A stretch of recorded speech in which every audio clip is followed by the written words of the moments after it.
বিশ্ব সংবাদে আপনাদের স্বাগত জানিয়ে দেব আন্তর্জাতিক গণমাধ্যমের প্রকাশিত সর্বশেষ আপডেট সংবাদগুলো। ইসরায়েল ফিলিস্তিন চলছে ভয়াবহ যুদ্ধ। প্রতিরোধ সংগঠনগুলোর পাল্টা হামলায় নাজেহাল দখলদার বাহিনী। চলমান সংঘাতের মধ্যে ইসরায়েলি বাহিনীকে দৌড়ের উপরে রেখেছে এই স্বাধীনতা সংগ্রামী গোষ্ঠীগুলো। এদিকে তেহরান আবারও হামলা করতে পারে ইসরায়েলকে মার্কিন সতর্ক বার্তা। ইরানকে নিয়ে ইসরায়েলের আতঙ্ক তুঙ্গে। এদিকে গাজা ইস্যুতে আন্তর্জাতিক সম্প্রদায় ব্যর্থতার পরিচয় দিয়েছে বলেছে সৌদি আরব। জানিয়ে দেব ইসরায়েল অপরাধ যজ্ঞের বিরোধী যে ব্যাপক জাগরণ ও বিক্ষোভ দেখা দিয়েছে তার শেষ পর্যন্ত ইসরায়েলের বর্তমান বর্ণবাদী সরকারের পতন না ঘটা পর্যন্ত অব্যাহত থাকবে। এবং জানিয়ে দেব রাফায় অভিযানের আগে মার্কিন আপত্তি শুনতে রাজি ইসরায়েল।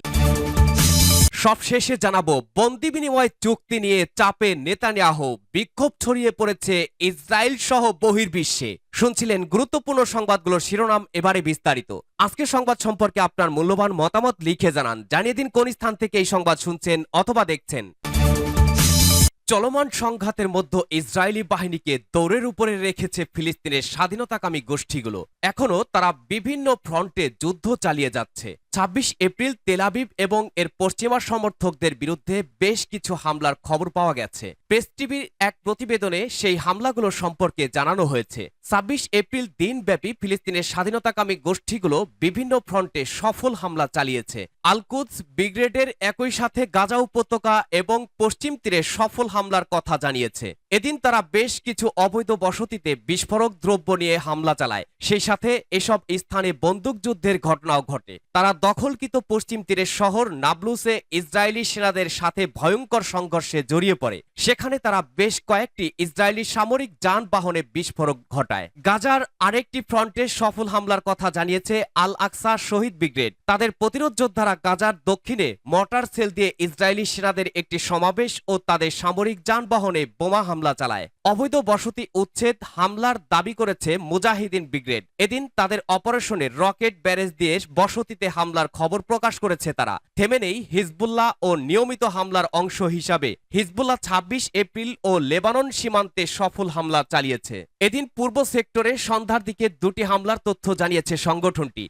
স্থানীয় সময় সন্ধ্যা ৬টা ২০ লেবানন সীমান্তের কাফর সোবার রাফার সাইটে এক ঝাঁক ক্ষেপণাস্ত্র দিয়ে হামলা চালিয়েছে তারা। এর পরের হামলাটি হয় স্থানীয় সময় ৭টায়। কয়েক ডজন কাতিউষার রকেট দিয়ে বাবুরশিট সাইড এবং মালে গোলনি ব্যারাকে ৮১০ হরমোন ব্রিগেডের সদর দপ্তরে সফল হামলা চালিয়েছে হিজবুল্লাহ। এদিনের হামলায় অংশ নিয়েছে ইরাকি প্রতিরোধ গোষ্ঠীও। তারা অভিযান চালায় অধিকৃত হাইফার। সেখানে ইসরায়েলি সামরিক বাহিনীর একটি গুরুত্বপূর্ণ স্থানে ড্রোন দিয়ে হামলা চালানো হয়। হামলাটি টার্গেটে আঘাত করলে সেখানে ব্যাপক ধ্বংসযজ্ঞের ঘটনা ঘটে।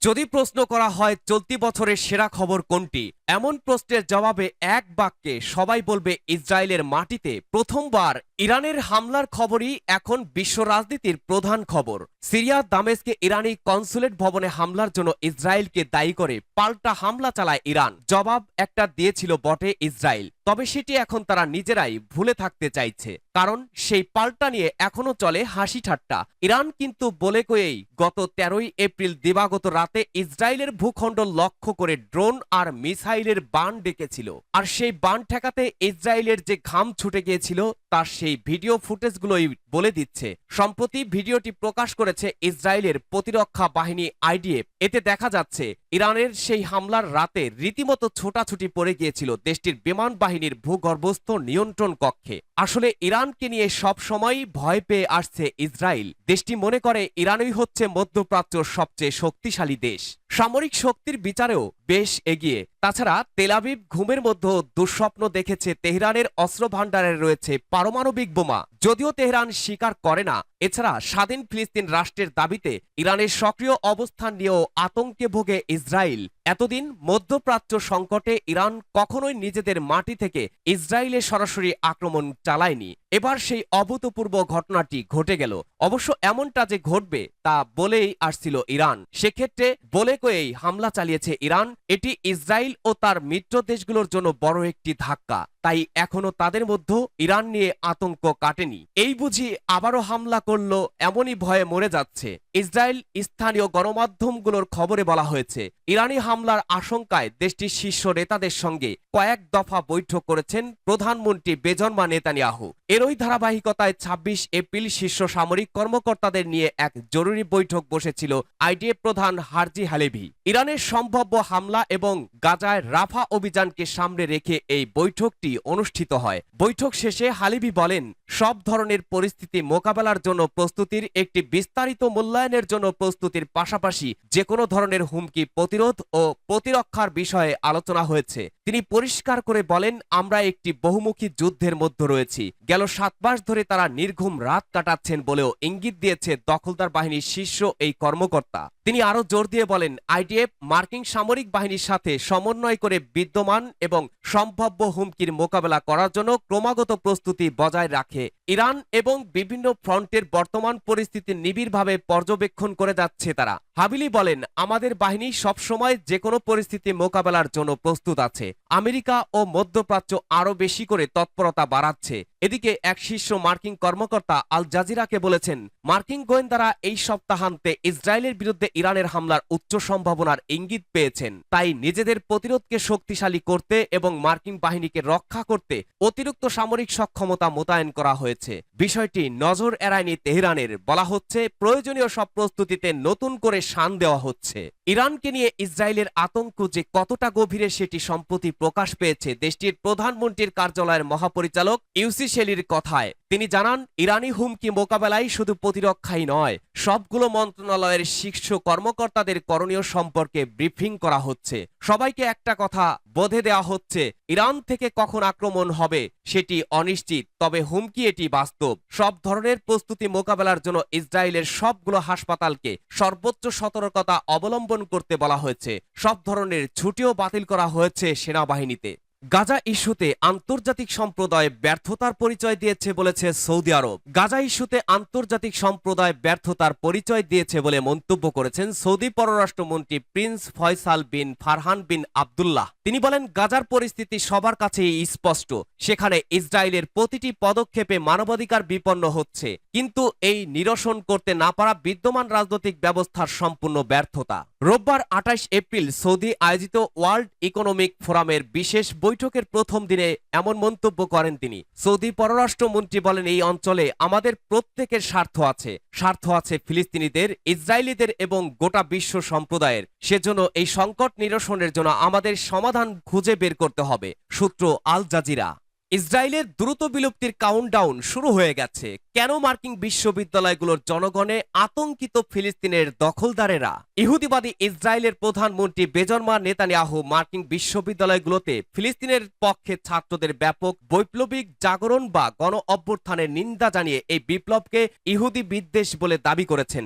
সামাজিক মাধ্যম এক্স বা সাবেক টুইটারে দেয়া এক পোস্টে তিনি এই মন্তব্য করেছেন। দৈনিক রাই আল ইয়াম পত্রিকার সম্পাদক আব্দুল বারি তাওয়ান এই প্রসঙ্গে লিখেছেন, আমি আমার জীবনে আর কখনো নেতানিয়াহুর এমন চেহারার মতো এমন অশ্রদ্ধাপূর্ণ চেহারা আর কখনোই দেখিনি। আব্দুল বারি আতাওয়ান এর মতে, মার্কিন বিশ্ববিদ্যালয়গুলোতে ইসরায়েলি অপরাধযজ্ঞের বিরোধী যে ব্যাপক জাগরণ ও বিক্ষোভ দেখা দিয়েছে তা শেষ পর্যন্ত ইসরায়েলের বর্তমান বর্ণবাদী সরকারের পতন না ঘটে পর্যন্ত অব্যাহতই থাকবে বলে মনে হচ্ছে।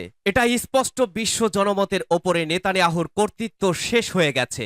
মার্কিন বিশ্ববিদ্যালয়গুলোতে এমন প্রবল বিক্ষোভ এর আগে কেবল ভিয়েতনাম যুদ্ধের বিরুদ্ধে ও দক্ষিণ আফ্রিকার বর্ণবাদী সরকারের বিরুদ্ধেই দেখা গেছে। এইসব বিক্ষোভের ফলে মার্কিন সরকার ভিয়েতনামে যুদ্ধ বন্ধ করতে বাধ্য হয়েছিল এবং পতন ঘটেছিল দক্ষিণ আফ্রিকার বর্ণবাদী সরকারের। নেতানিয়াহু বিশ্ব জনমতের ওপরে প্রভাব সৃষ্টির লক্ষ্যে হাসবারা নামের একটি প্রচারণার প্রতিষ্ঠান গড়ে তুলেছিলেন সাবেক ব্রিটিশ প্রধানমন্ত্রী টনি ব্লেয়ারকে নিয়ে। মিথ্যার বেসাতি ছড়িয়ে বিশ্ব জনমতকে ইসরায়েলের পক্ষে বিভ্রান্ত করতে এই প্রতিষ্ঠান প্রতি বছর ব্যয় করত $150 কোটিরও বেশি অর্থ। ফিলিস্তিনে ইসরায়েলের সব পৈশাচিক হত্যাযজ্ঞ ও অপরাধ আর বর্বরতা ঢাকার এই ব্যাপক প্রচেষ্টা শেষ পর্যন্ত প্রায় বানচাল হয়ে যাচ্ছে তড়িঘড়ি করে মার্কিন বিশ্ববিদ্যালয়গুলোতে বাক স্বাধীনতা দমনের অভিযানের কারণে। আর এইসব সম্ভব হয়েছে গাজার জনগণের অসাধারণ প্রতিরোধ দৃঢ়তা ও শহীদের রক্তের বরকতে। মার্কিন যুক্তরাষ্ট্রের বিশ্ববিদ্যালয়গুলোর এই গৌরবময় জাগরণ ফিলিস্তিনিদের ন্যায্য অধিকারের আদর্শিক দাবি ও প্রেরণাকে মার্কিন মূল্যকেও চলতি বিষয়ে পরিণত করেছে। এছাড়াও এই বিষয়টিকে ঘিরে মার্কিন সমাজে ন্যায় বিচারের পুনরুজ্জীবন, স্বাধীনতা ও জাতিগত শুদ্ধি অভিযান এবং বর্ণবাদ বন্ধ করা সংক্রান্ত বৈধ সংগ্রাম গড়ে উঠেছে। এ নিয়ে মার্কিন প্রজন্মগুলোর মধ্যে সংঘাত দেখা দিচ্ছে। এতে নেতানিয়াহু ও অন্যান্য ইহুদিবাদী নেতারা এই ভেবে আতঙ্কিত যে ফিলিস্তিনপন্থী এই ছাত্র বিপ্লব গোটা মার্কিন যুক্তরাষ্ট্র ছাড়াও ইউরোপে ও বিশ্বের অন্যান্য অঞ্চলে, বিশেষ করে পশ্চিম এশিয়াতেও ছড়িয়ে পড়তে পারে। এর কারণ প্রথমত নিউ ইয়র্কের কলাম্বিয়া বিশ্ববিদ্যালয় ইহুদিবাদী লবির এক জোরালো আস্তানা এবং বোস্টনের হার্ভার্ড বিশ্ববিদ্যালয়ে অনুরূপ হওয়ার সত্ত্বেও এই দুই বিশ্ববিদ্যালয় থেকেই শুরু হয়েছে ফিলিস্তিনপন্থী ও ইসরায়েল বিরোধী ছাত্র বিপ্লব। এর অর্থ মার্কিন যুক্তরাষ্ট্রের আগামী প্রজন্মগুলো কখনো তাদের বাপদাদাদের মতো ইহুদিবাদীদের মিথ্যা প্রচারণা প্রোপাগন্ডায় আর প্রভাবিত হবে না। মার্কিন বিশ্ববিদ্যালয়গুলোর এই ছাত্ররা যারা গণগ্রেপ্তারের ও দমনের নিপীড়নের শিকার হচ্ছে, তারা সমাজের সাধারণ শ্রেণীর সন্তান নন, বরং তারা সমাজের এলিট শ্রেণী তথা মার্কিন কংগ্রেসম্যান, সিনেট সদস্য ও বড় বড় ব্যবসায়ী আর রাজনীতিবিদদের সন্তান। অন্য কথায় এই ছাত্ররা হবে আগামী দিনে মার্কিন যুক্তরাষ্ট্রের নতুন নেতৃবৃন্দ। মার্কিন বিশ্ববিদ্যালয়গুলোর ছাত্ররা গাজায় ইসরায়েলের নব্যনাৎসিবাদী হামলার প্রতিবাদে যে বৈপ্লবিক আন্দোলন করছে, তার ওপরে দমন পীড়ন চালানো, ইসরায়েলি উস্কানি এমন এক বিশ্বাসঘাতকতা যে এই আন্দোলনের নেতারাও কখনো তা ভুলবেন না। পরিহাসের বিষয় হলো, ইসরায়েল নিজেকে নাৎসিবাদী বর্বরতার শিকার বলে দাবি করলেও ফিলিস্তিনিদের উপরে আরো বহুগুণ ভয়াবহ বর্বর অপরাধযজ্ঞ চালাচ্ছে ৭৫ বছরেরও বেশি সময় ধরে। মার্কিন যুক্তরাষ্ট্রের বিশ্ববিদ্যালয় ছাত্রদের ফিলিস্তিনপন্থী এই বৈপ্লবিক আন্দোলন অংশগ্রহণকারীদের অনেকেই ইহুদি। তারা ফিলিস্তিনের পতাকা ওড়াচ্ছে ও ফিলিস্তিনিদের নানা প্রতীক ব্যবহার করার বিষয়টি নেতানিয়াহুর গালে এক ধরনের বড় চপেটাঘাত এবং এ থেকেই এই আন্দোলনকে ইহুদি বিদ্বেষী আন্দোলন বলে যে অভিযোগ করেছে নেতানিয়াহু, তার অসত্যতা স্পষ্ট হয়ে গেছে।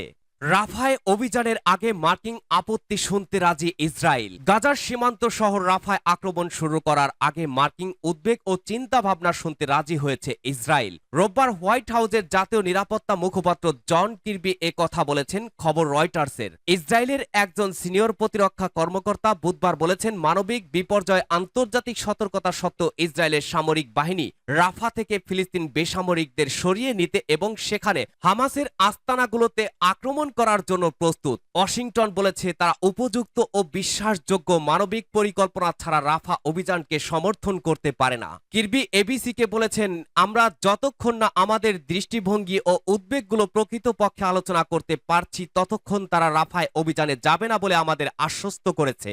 মার্কিন পররাষ্ট্রমন্ত্রী অ্যান্টনি ব্লিংকেন আগামী সপ্তাহে এই অঞ্চলে সফর করবেন। কির্বি বলেছেন তিনি একটি অস্থায়ী যুদ্ধবিরতির জন্য চাপ দেওয়া অব্যাহত রাখবেন। ওয়াশিংটন চায় এই বিরতি কমপক্ষে ৬ সপ্তাহ স্থায়ী হোক। হামাসের একজন কর্মকর্তা রয়টার্সকে বলেছেন, যুদ্ধবিরতি নিশ্চিত করার লক্ষ্যে আলোচনার জন্য সোমবার হামাসের একটি প্রতিনিধি দল কায়রোয় যাবে। কির্বি বলেছেন, আমরা মূলত আশা করছি ৬ সপ্তাহের একটি অস্থায়ী যুদ্ধবিরতির পরে হয়তো আরও স্থায়ী কিছু পেতে পারি। ইতিমধ্যে উত্তর গাজায় ত্রাণের ট্রাকের সংখ্যা বাড়তে শুরু করেছে। মার্কিন প্রেসিডেন্ট জো বাইডেন তাদের সঙ্গে দেখা করার জন্য যে প্রতিশ্রুতি দিয়েছিলেন, ইসরায়েলিরা তা পূরণ করতে শুরু করেছে। এই মাসের শুরুর দিকে বাইডেন প্রধানমন্ত্রী বেঞ্জামিন নেতানিয়াহুকে বলেছিলেন, ফিলিস্তিন বেসামরিকদের রক্ষা করতে এবং গাজায় বিদেশি সাহায্য কর্মীদের নিরাপত্তা দিতে বা হামাস যোদ্ধাদের বিরুদ্ধে যুদ্ধে ইসরায়েলের প্রতি সমর্থন বন্ধ করতে পারে ওয়াশিংটন।